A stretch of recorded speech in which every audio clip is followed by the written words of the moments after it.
cordial saludo para todos y todas. Bueno, nuestro tema de presentación el día de hoy son las proteínas y enzimas, conformado por Carol Borges, Valentina Monroy y mi persona, Diego Castillo.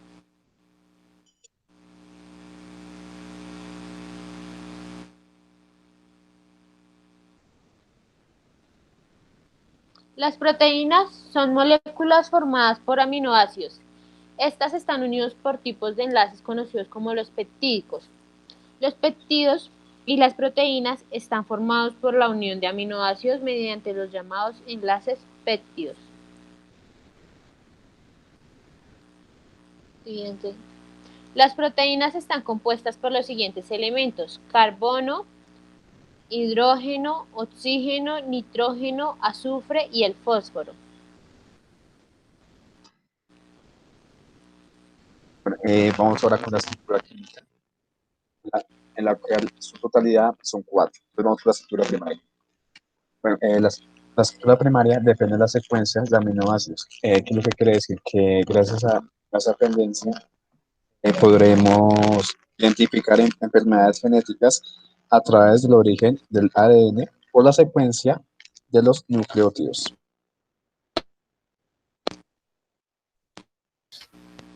En cuanto a la estructura secundaria, esta es el plegamento que la cadena polipeptídica adopta a la formación de puentes de hidrógeno entre los átomos que forman el enlace peptídico, lo cual permite adoptar conformaciones de menor energía libre y por tanto más estables.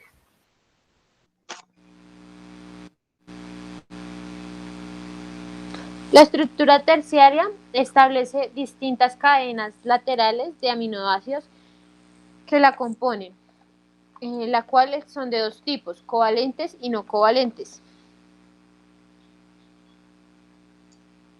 Vamos por la última estructura, que es la cuaternaria. Bueno, una proteína, en este caso, consta de más de una cadena polipeptídica, en la cual su estructura se debe considerar el número, la naturaleza de las distintas subunidades o monómeros que integran el oligómero, la forma en que se asocian en el espacio para dar un lugar del oligómero.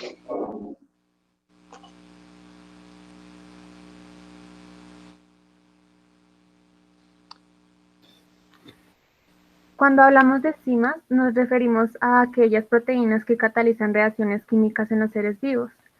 Cuando nos referimos a catalizadores, nos referimos a que sin consumirse en una reacción aumentan notablemente su velocidad.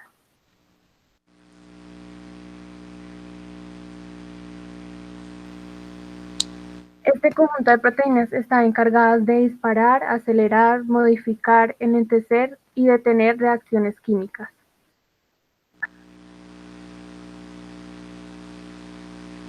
Las enzimas son indispensables para nuestra vida y catalizan alrededor de 4.000 reacciones químicas. Estas tienen que ser estables en las condiciones de pH, temperatura y concentración química.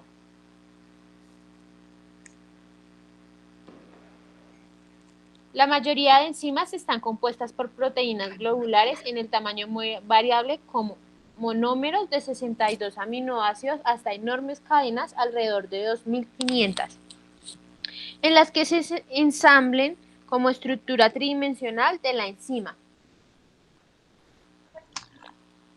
Bueno, ahora vamos a socializar los 5 reinos para profundizar la relación entre las enzimas y sus componentes, como las proteínas. Siguiente. Reino Monera. Siguiente, por favor. Cuando hablamos del reino Monera, este está compuesto por organismos simples llamados bacterias y arqueas, más conocidos como dominios, que son bastante similares en forma y tamaño, pero poseen diferencias estructurales y bioquímicas. A continuación pueden observar una imagen donde presentamos diferentes bacterias y arqueas. En el número 1 encontramos lo que son cocos, en el 2 encontramos diferentes tipos de cocos, como son cocos de diferentes formas. Y siguiente, por favor. Cuando hablamos de estructuras, nos referimos, pueden haber dos tipos de estructuras. Cuando nos referimos a estructuras internas o citoplasmáticas, nos referimos a las que están inmersas en el citoplasma. Esta es una solución acuosa y viscosa que contiene sólidos orgánicos e inorgánicos. Cuando hablamos de estructuras externas o de la envoltura celular, nos referimos a la membrana celular, la cual es una estructura vital para la bacteria. Siguiente, por favor.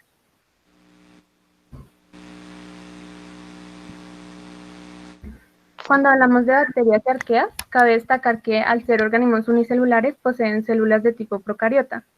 Las enzimas se hacen presentes en estos organismos ya que están involucradas en la respiración celular y en los lisosomas y peroxisomas. Siguiente, por favor. Reino protista. Siguiente. Cuando nos referimos al reino protista, cabe destacar que los moneras y los protistas son reinos distintos, sin embargo, comparten una semejanza, lo cual es que son organismos unicelulares. Pero cuando hablamos de protista, su diferencia abarca que estos cuentan con un núcleo celular, es decir, poseen células de tipo eucariota. Son organismos uni o pluricelulares. Siguiente, por favor. El reino protista se divide en distintos grupos, los cuales son piroficeas, protozoarios, crisoficias y eugloneficias. Cuando nos referimos a crisoficias y piroficias, estas son algas unicelulares. Si nos referimos a crisoficias, estas viven en las aguas dulces o marinas. Y cuando hablamos de las piroficias, estas viven en aguas marinas. Cuando hablamos de los protozoarios, son organismos unicelulares y los podemos encontrar en suelos húmedos, el agua dulce o salada y como parásitos de otros seres vivos. Cuando nos referimos a euglenoficias, son aquellos organismos que efectúan la fotosíntesis al mismo tiempo que ingieren compuestos orgánicos. Estos los podemos encontrar en agua dulce. Siguiente, por favor. Cuando se habla de la célula eucariota, las proteínas y enzimas se encuentran en el RER, ribosomas del retículo endoplasmático rugoso. Diferentes destinos a través del sistema de endomembranas, en lo cual podemos encontrar enzimas lisosomales, proteínas de membranas, proteínas de secreción y proteínas glucosiladas. Gracias. Bueno, continuamos con el reino fungi. Siguiente, porfa. El reino fungi está compuesto por todo lo que son los hongos. Son eucariontes, heterótrofos, aerobios y osmotrófos, mayormente multicelulares, cuyas paredes celulares contienen quitina. La reproducción es mediante esporas haploide. Destacan los hongos saprófitos. Siguiente. Los hongos descomponen el tejido vegetal o animal muerto al liberar enzimas de las puntas de las hifas. De esta forma reciclan materiales orgánicos y las devuelven a su entorno. Debido a estas habilidades, los hongos son los descomponedores primeros en los bosques. Los hongos parásitos utilizan enzimas para descomponer el tejido vivo, lo que puede causar enfermedad en el anfitrión.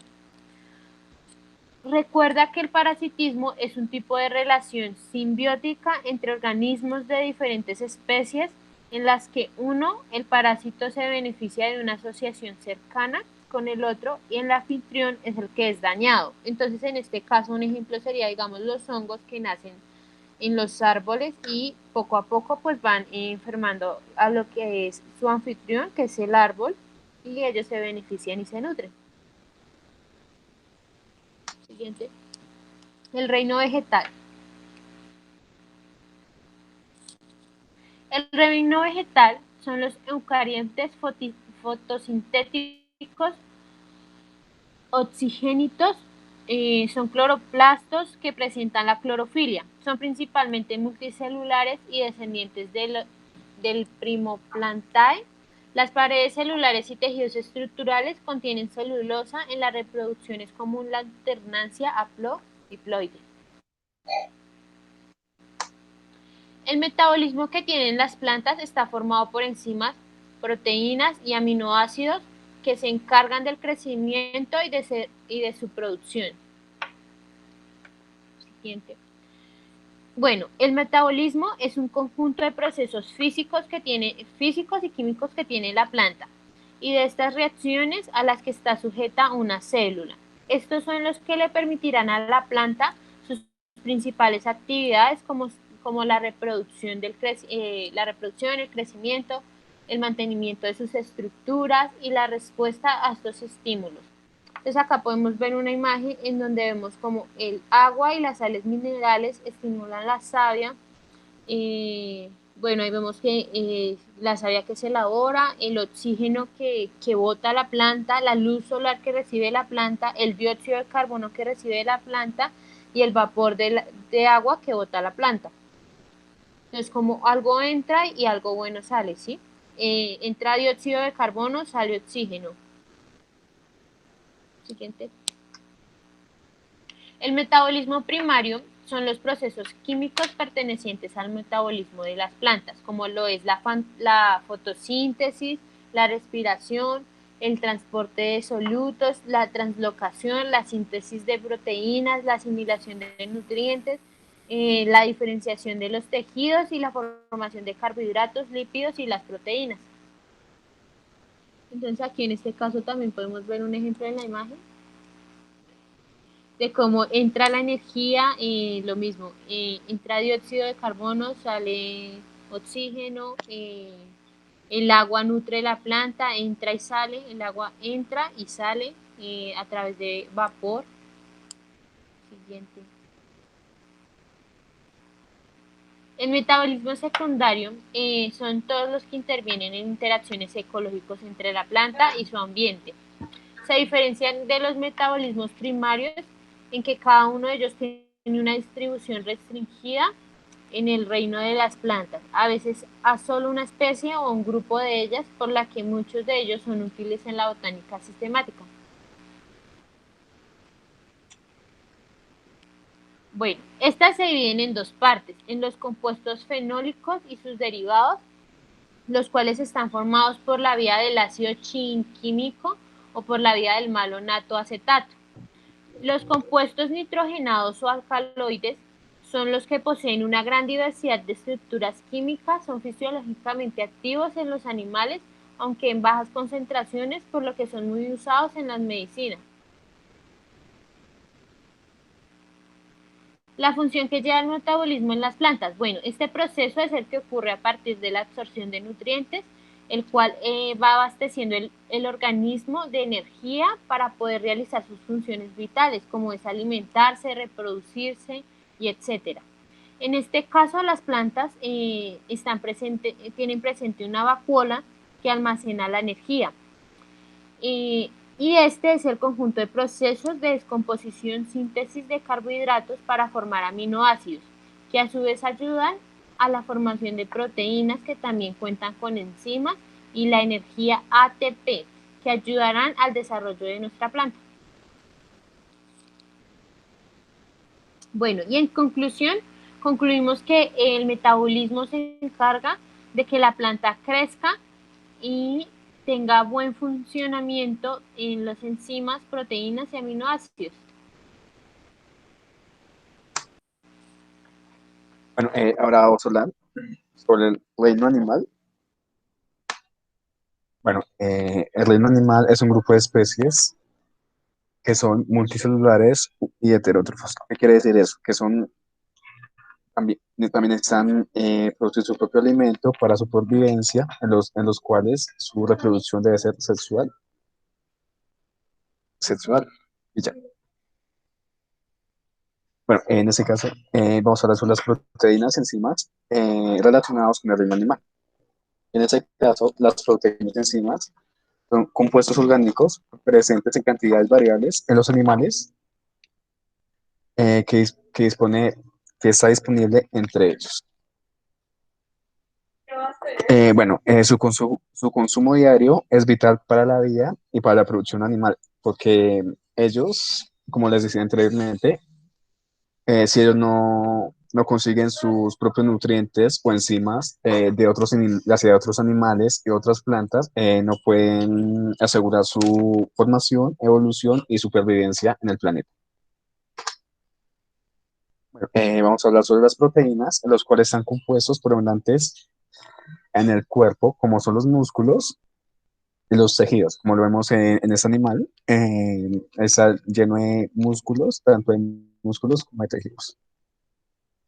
Ahora vamos con las enzimas, que han sido los responsables de la fermentación biocatalíticas en los procesos de producción del vino, del queso, de la cerveza, del pan, del pollo y de la carne. Gracias a las enzimas hemos puesto la industrialización sobre aquellas, ya como les decía anteriormente, sobre más que todo en el queso y la cerveza. En 1930 provino de los escandinavos de Gran Bretaña, Canadá y España. Sus funciones en los animales son la formación de tejidos, como lo vemos en la imagen del elefante, tanto de tejido adiposo, tejido óseo, tejido muscular, estriado, etcétera. También la reparación de los tejidos, pues cuando hay una herida o alguna cortada, sea la reparación, ya sea tanto de la piel como de la carne. También la producción de hormonas, la reproducción, metabolismo de la energía como vitaminas y minerales, que es lo fundamental para la supervivencia tanto de los animales en general. Bueno, lo que conforman, gracias a ello, son la especie, como lo podemos mirar en esta especie de perros. Gracias a ello se pueden diferentes aspectos de diferencia, ya sea en la altura, en los gestos, en la cara, etcétera. También vamos en la edad y etapa biológica, como nos muestra la imagen, que gracias a ello podemos tener, desde que nacimos, podemos tener un mayor crecimiento hasta nuestra vejez y hasta la muerte. Y también gracias a ello, pues lo que decía anteriormente, tipo de nivel de producción como la leche, carne y esfuerzo de las industrias, que gracias a ello pues, se han producido para poder asegurar la alimentación del ser humano. Bueno, los aminoácidos constituyen de unidades estructurales de las proteínas, que son como especie de pared o eslabones de cadena, las cuales son la base de las proteínas con sus derivados que participan en funciones celulares tan diversas. Bueno, el valor biológico es tipo de aminoácidos de la cadena peptídica, como le decimos anteriormente. Bueno, esos están compuestos por dos, dos cosas, unas que son esenciales y otras que no son no esenciales. Bueno, que las esenciales, en ese caso los animales no pueden producir eh, en el cuerpo, por lo que se debe provenir de alimentos. Pero los aminoácidos esenciales son los que ustedes pueden ver acá, como por ejemplo la lisina, la leucina, la valina, la teronina y la fenolanina, entre otras, las que pueden ver en esta imagen, tanto como en esta imagen y acá. También son los aminoácidos no esenciales. Significa que el cuerpo produce su propio aminoácido. Aunque tengamos los alimentos que consumimos, gracias a ello, tenemos más opciones para poder sobrevivir. Bueno, los aminoácidos no esenciales son, como varios ejemplos, como son asparigina, serina, clorina, alanina y serina. Como los puede ver, esos son los más importantes, los que están en esa figura, como los que están acá.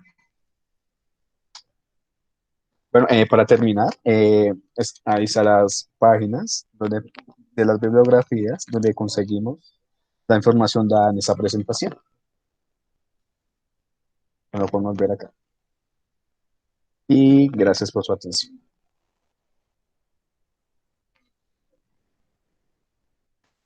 Gracias.